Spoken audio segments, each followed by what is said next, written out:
The 56-year-old Taliep Petersen was an esteemed singer, songwriter, composer and director.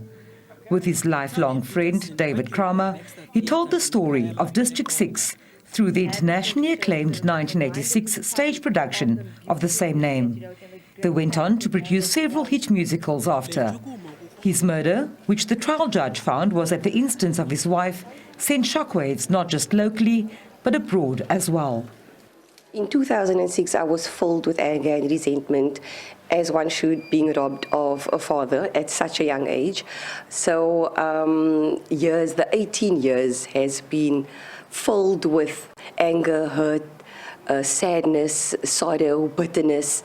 But that allowed us to grow. We have learned the value in the lessons that God has taught us and the tests that He has put us through.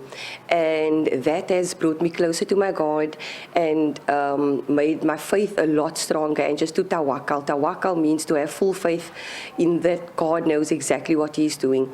And once I had that, He placed peace in my heart and I was able to forgive. That does not mean I forget everything that has transpired from the murder to date. It just means that I'm able to free myself from the clutches of the grey cloud that was over my head.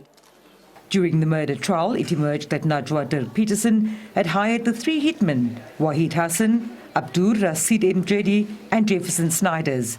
She was convicted on charges of robbery and murder.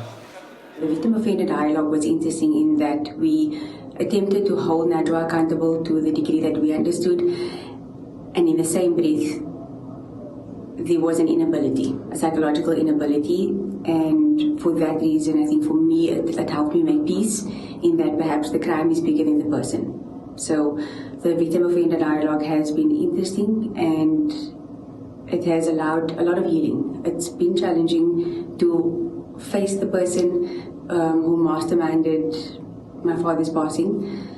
In the same breath, I'm able to stand here today and say that I can see the human. And in that victim-offender dialogue, it's helped my healing. I needed to be brave first and face my fears, and I'm glad I did.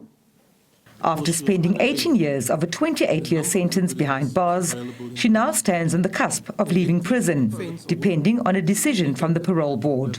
In South Africa, offenders are eligible for parole consideration after having served a minimum detention period or half of the sentence. Vanessa Puna, SABC News, Cape Town.